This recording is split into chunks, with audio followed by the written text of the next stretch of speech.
ధనస్సు వారికి ఈ యొక్క 11 మార్చి నుంచి సప్తమ స్థానంలో గురువు వక్రత్యాగం అవుతుంది. అంటే గురువు స్ట్రైట్ అవుతున్నాడు. జూన్ 1 వరకు సప్తమంలో ఉంటాడు. మార్చి 11వ తేదీ నుంచి జూన్ 2 నుంచి అష్టమంలోకి వెళ్తాడు. దీనివల్ల కలిగేటువంటి ఫలితాలు ఏమిటి, ఏ దేవతారాధన చేసుకోవాలి, ఎటువంటి విషయాల పట్ల మీరు జాగ్రత్తగా ఉండాలనేటువంటి అంశాలు చెప్తుంది నేనైనప్పటికీ చెప్పిస్తుంది సాక్షాత్ లలిత అమ్మవారిగా భావిస్తూ, ప్రధానంగా ఇక్కడ ఈ గురువు ఎప్పుడైతే సప్తమ స్థానంలో ఉంటున్నాడో దీని మూలంగా మీకు వివాహ సంబంధించిన విషయంలో, పార్ట్నర్షిప్స్ రిలేటెడ్ సంబంధించిన విషయంలో, సామాజిక సంబంధించినటువంటి విషయాల్లో అనేకమైనటువంటి మీరు ఎదుర్కోవడం జరుగుతూ ఉంటుంది, గుర్తుపెట్టుకోండి. కాబట్టి ఇదేంటంటే కొంచెం ధనస్సు లగ్నం కానివ్వండి, ధనస్సు రాశి కానివ్వండి, వివాహ సంబంధాలు వస్తాయి కానీ స్ట్రెస్ ఉంటుంది. సామాజికంగా చాలా అవకాశాలు వస్తాయి, సమాజంలో కొన్ని మాట్లాడాల్సిన పరిస్థితి వస్తుంటుంది. పార్ట్నర్షిప్స్ వద్దన్నా సరే పార్ట్నర్షిప్ చేసుకోవాల్సిన పరిస్థితి వస్తూ ఉంటుంది. అది కూడా కొంతవరకు మీకు అంటే ఇక్కడ ఎలాంటి అవకాశమో వస్తుంది, స్ట్రెస్ ఉంటుంది. కారణం ఏంటండి అంటే గురువు ఎప్పుడు కూడా తన స్వరూపాన్ని యాజ్ ఇట్ ఈజ్గా ఉంటే ఏమీ అవ్వదు, కానీ తన స్వరూపం మారింది. ఇప్పుడు గుర్తుపెట్టుకోండి, గురువు యొక్క రాశిలో శని, శని యొక్క రాశిలో రాహు. అంటే గురువు శని రాహువులతో ఉన్నాడు అక్కడ చెప్పాలంటే. ఇది డిస్పాజిటర్ సిస్టమ్ అంటారు. అలాగే మీకు ఎప్పుడైతే జూన్ 2వ తేదీ నుంచి అష్టమంలోకి వస్తాడో, ఇప్పుడు ఇక్కడ మీకు ఒక పాజిటివ్ ఇస్తాడు. ఏమిటి? ఫైనాన్షియల్ గ్రోత్ ఇస్తాడు ఒకవైపు, 2వ స్థానాన్ని చూస్తున్నాడు కాబట్టి ఒకవైపు తాతగారి ఆస్తికి సంబంధించింది, అందులో ముఖ్యంగా చేపల చెరువులు లాంటివి, లేకపోతే రొయ్యల చెరువులు లాంటివి, అంటే అసర్ట్ ఏదైనా సరే కొంచెం చెరువుల రూపంలో ఉండేటువంటి విషయాల మీద దాని ఎఫెక్ట్ పడుతూ ఉంటుంది. అదేవిధంగా కాస్త మీరు వాహనం మీద వెళ్ళేటప్పుడు కూడా కొంచెం జాగ్రత్తగా వెళ్తూ ఉండాలి. అష్టమంలో ఈ యొక్క గురువు శని రాహు ఎనర్జీస్తో ఉన్నాడు కాబట్టి ఇన్సూరెన్సెస్ విషయాల్లో ఆలస్యం అనేటువంటి చేయకూడదు. ఎందుకంటే ఒక్కోసారి మనం చూడండి, అయ్యో ఇన్సూరెన్స్ కట్టేస్తే అయిపోయేది, ఇంత పెద్ద నష్టం మనకు కలిగేది కాదు కదా అంటూ ఉంటాం.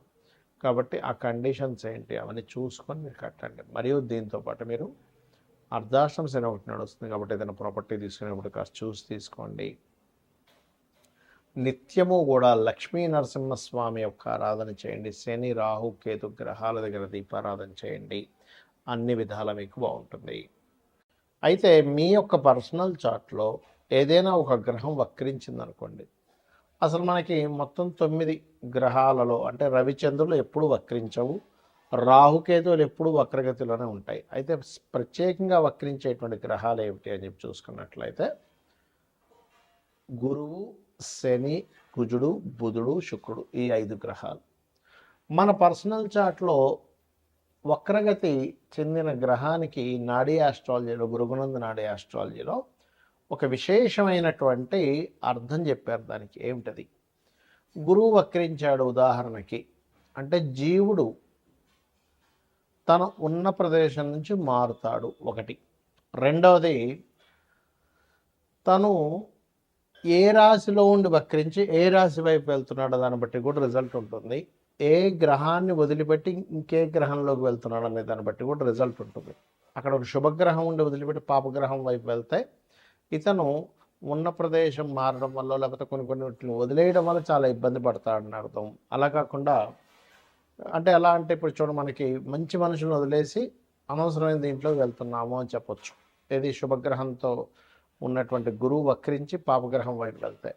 అలా కాకుండా పాపగ్రహంతో ఉన్నటువంటిది వదిలేసి శుభగ్రహం వైపు వెళ్తున్నాడు అనుకోండి, మీ లైఫ్లో ఖచ్చితంగా కొన్ని ఇబ్బందులు ఏవైతున్నాయో పోయి మళ్ళీ మంచి టైం వస్తుందని కూడా చెప్పొచ్చు.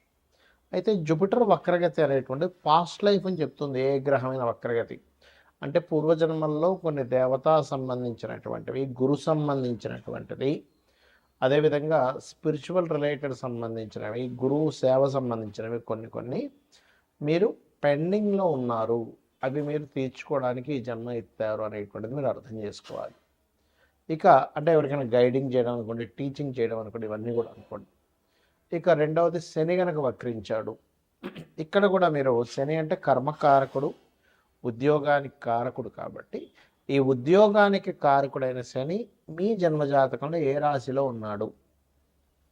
నీచంలో ఉండి వక్రిస్తే, అంటే మేషరాశిలో ఉండి వక్రిస్తే నీచత్వం పోయినట్టు, తులారాశిలో ఉండి వక్రిస్తే ఉచ్చత్వం పోయినట్టు అనమాట. కాబట్టి ఉచ్చ నీచ స్థానాల్లో ఉండేటువంటి గ్రహాలు వక్రించినప్పుడు అది రివర్స్ ఫలితాలు ఇస్తాయి. అలాగే మిగతా రాశుల్లో ఏ రాశిలో ఉండి వక్రించాడు, ఆ యొక్క తత్వాన్ని వదిలిపెట్టి పక్క తత్వాన్ని ఇది తీసుకోబోతుంది అనేటువంటిది మీరు అర్థం చేసుకోగలగాలి.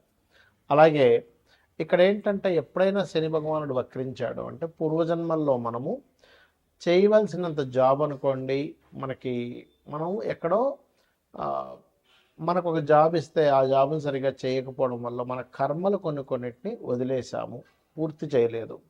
ఆ కర్మలు కంప్లీట్ చేయడానికి ఈ జన్మలో పుట్టాము. అందుకే ఎవరైనా శని వక్రించినప్పుడు అది ముఖ్యంగా డియోల్ సైన్ వెళ్ళినప్పుడు డియోల్ కారకుడితో కనెక్ట్ అవుతున్నప్పుడు రెండు జాబులు చేస్తారు.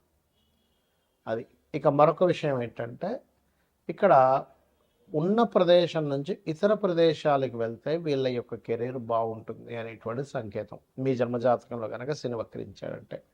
ఇక కుజుడు వక్రించాడు, అది ఉండే కండిషన్ బట్టి, అంటే ఇప్పుడు కుజుడు కనుక వక్రించి మంచి స్థానం వైపు వెళ్తూ ఉంటే భూముల వల్ల కలిసి రావడము, కుజుడు కనుక వక్రించి ఏ కేతు గ్రహంతో లేకపోతే కొన్ని పాపగ్రహాలతో కలిస్తే భూముల వల్ల ఇబ్బంది రావడము, అదేవిధంగా అన్నదమ్ముల వల్ల ఇబ్బంది రావడము, మనిషి యొక్క మనకి వెన్నుముక్క అంటారు, వెన్నుముక్కకి సంబంధించిన బ్లడ్ సంబంధించిన జీవిత భాగస్వామిలో ముఖ్యంగా స్త్రీలకి భర్త సంబంధించినటువంటి విషయాల్లో ఉంటుంది. అదేవిధంగా మరొక విషయం ఏంటంటే పరాక్రమకారకుడు కాబట్టి ఏ స్థానంలో ఉండి వక్రించాడని చూడాలి.